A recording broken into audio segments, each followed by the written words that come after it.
You can watch the best parts of this series at MedCircle.com. You are not your thoughts. This is the key to a groundbreaking treatment called acceptance and commitment therapy, or ACT. ACT is the evidence-based way to break you free from your thoughts and change your life. This series will walk you through how to revolutionize your self-identity and truly understand what it means to be happy.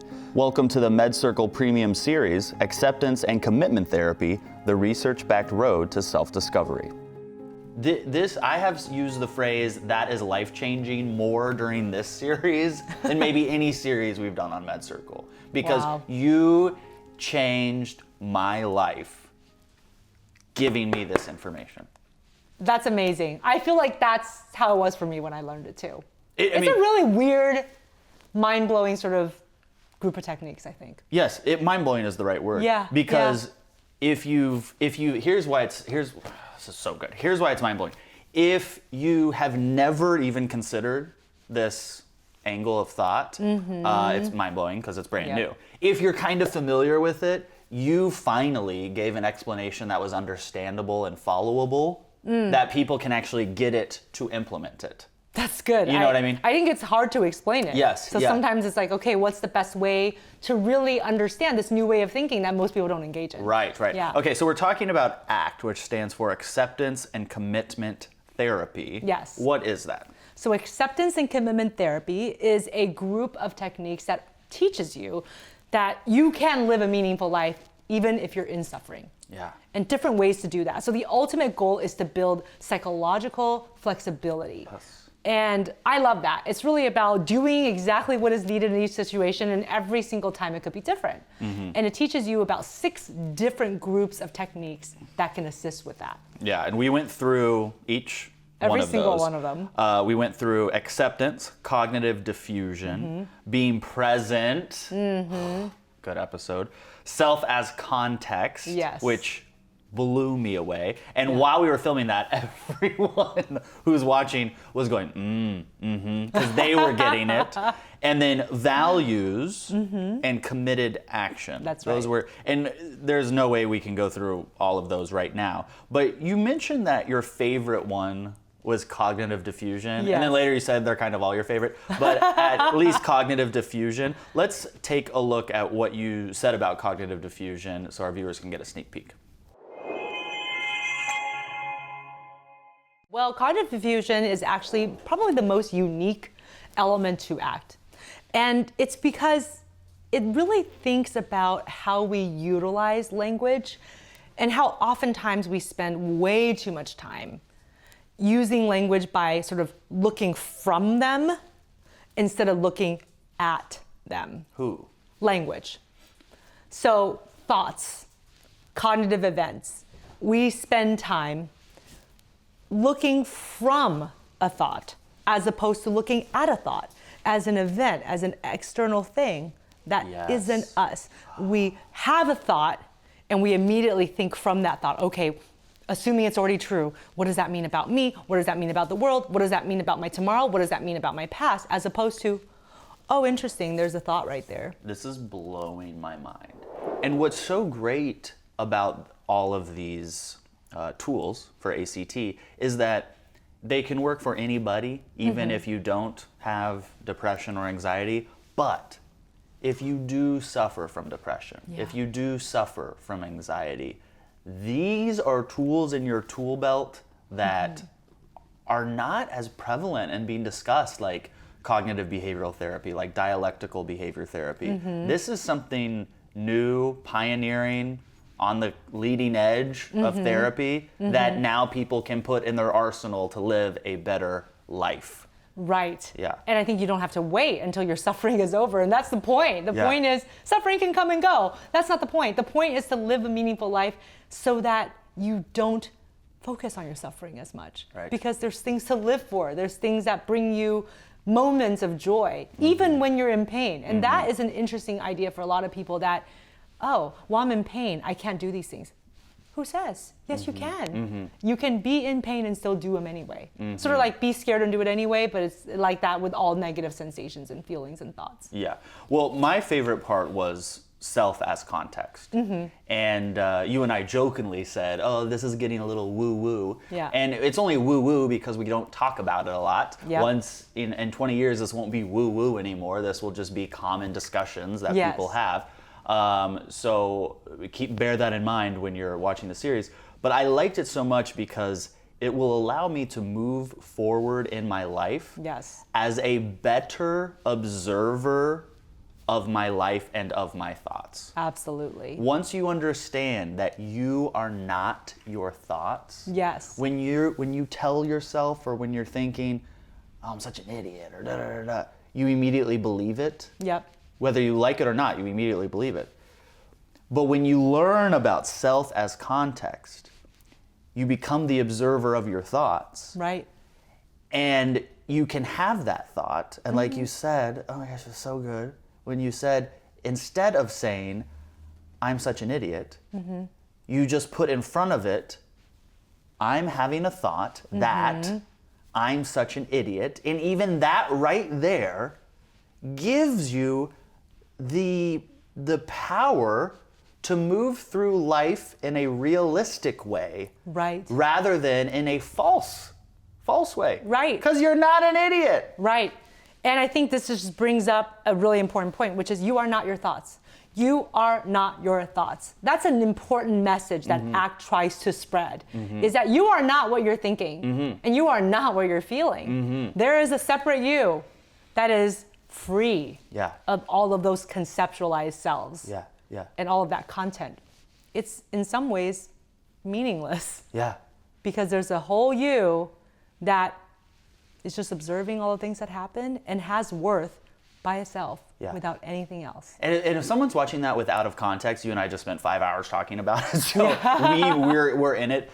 Someone's gonna go, whoa, what are they talking about? This is weird. There's a separate you. What do they mean? Like, are there aliens? No, stop. No. This is all backed by science. That's right. Dr. Ho's here. She Yes. says It's okay. Yeah, it's okay. There's a lot of science behind ACT Yes. now. And we didn't actually get to talk about that as much. And I do want to address it. Yes, please. Which is that ACT has been researched. And it hasn't been around as long as cognitive behavioral therapy. We talked about it being the third wave of CBT, so it kind of came after CBT. But we have tons of research on it now. It totally works. And I believe ACT is something that we call a transdiagnostic intervention, which means it's not just for depression, it's not just for anxiety, it's just not for PTSD, it's for all kinds of things. Yeah, it's for people. Yeah, it Right. treats a symptom, it treats suffering, it helps treat shame. It can just treat these things that plague multiple clinical conditions, or even when you're just in a stressed out mode, you don't have to have a clinical diagnosis at all, and it helps you to deal with those things. I think the biggest part of the series that just blew me away, I had to put my cards down, is when we talked about the self as context, filling that void that everybody feels. And I want to share that part with our viewers because I think they'll really relate to that. So take a look at this. So conceptualized self is the way that we always want to describe aspects of ourself with language. Right. Aspects of ourself with words. Yes. And that dominates and permeates our culture. That's it just does. Yeah. I mean, who are you? Oh, I'm this, I'm that, blah, blah, blah. Who's blah, Dr. blah, Ho? Oh, she's a triple board certified. Yeah. Blah, blah, blah. She's like, Right. And And that none of that matters really. What really matters is the self as context. And that's a weird shift. It's like, oh, so it's just the self that nobody can describe and we shouldn't even try to describe it? Like, what is that? And that's the more important That one. is so crazy. Yeah, how annoying. That is so crazy. But think about that. Think about the fact that when you are dominated by a conceptualized self, then you identify yourself based on certain things and you believe certain people should react to you in a certain way. Yeah. So if you define yourself as, oh, I'm a loser, that is a conceptualized self. Yeah. Oh, so people should just mistreat me and I don't deserve better anyway, so why should I try to get a better job? Why should I even try to get into a relationship? No one will love me, and so on and so on. And imagine the kind of life that could lead to. But if you invest more in a self as context, or at least use them interchangeably, then you realize that there's a place, because you're a human being, you're lovable. And because you're a human being, you have worth. The self as context is your worth, as opposed to what you are in a given moment, what you've done, what you haven't done, how you think the world sees you and doesn't see you. And that, I think, is part of the catch, is that most of the times people will judge themselves by the conceptualized self, and they will decide what is worthwhile or what's not worthwhile, and whether or not they themselves have any worth because of the things that have happened to them. But if you invest more in the self as context, then everyone has the same worth. Right. Everyone has the same worth no matter what you did or didn't do, or whether or not you have depression or not. You're all the same level of worth. Yes. It's weird, but it's cool. It's good. And it's a place where hopefully you can start to do the kind of self-work that is deeper than just, well, let me change my self-esteem. And that is still a conceptualized self. Yeah. Like, let me booster my self-esteem and, oh, now I have high self-esteem. That's still a conceptualized self. And what about the day when you lose that job that got you the good self-esteem? Or, you gain that weight back? Whatever it is that helped you establish that idea, when it goes away, then what do you have left? Well, you still have your contextual self, and that self is the same, and it's the same as that person's, and we're all equal. And that is what self as context does, is that it decreases your need to attach to a certain moment in time, a certain thought, a certain feeling, a certain experience, a certain hardship. It's not you. It's not actually you, but most of us get really inundated with the self as content, that moment of suffering. Oh my gosh, this will never end. This is horrible. But you know what? At some point in time, you weren't suffering with this. And at some point in the future, you will not be suffering with this either. And this is actually just a discrete moment in time, whereas the you as context is always there. It's always safe. And actually, that's the you that can engage in this willingness work without being so afraid. Because you realize that there's this intact version of yourself that has seen you through all your ups and downs, all your happy and terrible moments, and it is still there. But even for people who would go, look, I don't need the woo-woo. I'm not ready for the woo-woo yet. Call me in 20 years when there's even more science to back it up. I just want the hardcore science fact. We did that too. Yeah. For the people who just go, who need the tangible stuff. Textbook, black and white. And that really came down to values and the committed action. Yes. Yeah, can you explain what those refer to? So values are what we like to stand for, what we want our life to stand for, the things that we want people to remember us by. And when you pair those with committed action, then everything that you do, whether it's making a goal for yourself, writing something down on your to-do list, deciding whether or not you're going to move forward with a certain decision or not, it's all going to have context. It's all going to have meaning. It's all going to have a basis. And then when you experience struggles en route to pursuing those values, it's going to be less of a strain on you because you remember that you decided to pursue this path meaningfully, that it was something that was truly important to you. And so when you're feeling those moments of distress, they're worth it. That's right. Because it's who you want to be remembered for. If they're in line with your values, it makes it easier to move through that space. Right. And oftentimes people will find themselves, committing to goals that aren't even their own idea because of what they think society wants from them, what somebody else wants from them. And then when they reach that goal, they feel empty. Or even in the middle of pursuing that goal, they encounter a problem and they say, I just want to give up. Well, why is that? It's because that goal was not rooted to your important values. And that's why that part is so important.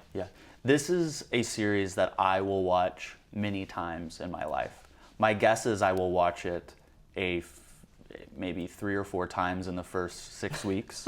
And then it will probably be something I revisit year after year because it's so dynamic. It is complex. But once you can get through all the complexity, that sounds so hypocritical. But once you get through all the complexity, the simplicity is there. You just have to kind of bear with that complexity for a little bit until you can find the simplicity in it all. It's kind of like, you have to find your way out of the maze.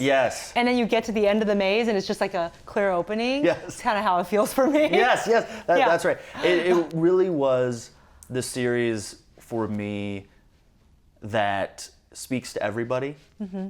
And if you sit down and intentionally watch this series, it will change your life. And notice I did not say, I hope it will. I did not say it could. If you intentionally watch this series, it will change your life. Because this is the latest, the greatest, backed by science for everybody. And I wish everybody would watch this series intentionally.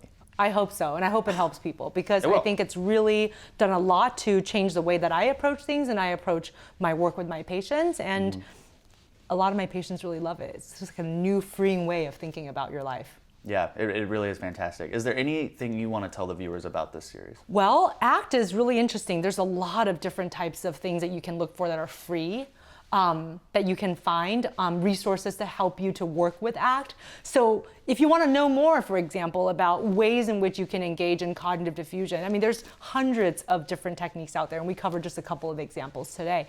And they can do that. They can Google, and they can sort of see what else is out there to kind of think about how they might switch into this mode. But I would say that, you know, even if it feels odd to you at first, give it a chance, because it really is a breakthrough way of thinking about you and how suffering works and what happiness really means. Yeah. And that perhaps we've been pursuing it in the wrong way this whole time. Here's what I'm requesting. I don't ask a lot, but watch this series and email me your takeaway. Email me your thing. And I know you'll have more than one, but email me the one thing where you go, whoa, I never knew that's what that was in my life. Or I never realized I could actually have more control over the truth in my life. Control over the truth. I mean, that is incredible. Give me what that is, because I'm so fascinated to see how everybody reacts to hearing this. Because what my big takeaways were will likely be different than somebody else's. Right. And so I'm really excited to see how people are improving their lives from the information you're providing. Awesome. I mean, this is huge. This is huge So fun. for me. So fun. Yeah. I love it. Great. To watch this series right now, you can go to MedCircle.com. I'm Kyle Kittleson, and remember, whatever you're going through, you got this. Thanks for watching. Your next step is to go to MedCircle.com and finish watching this series. There you can also access other series and get actionable advice and simple explanations. Continue your mental health journey at MedCircle.com, and I'll see you there.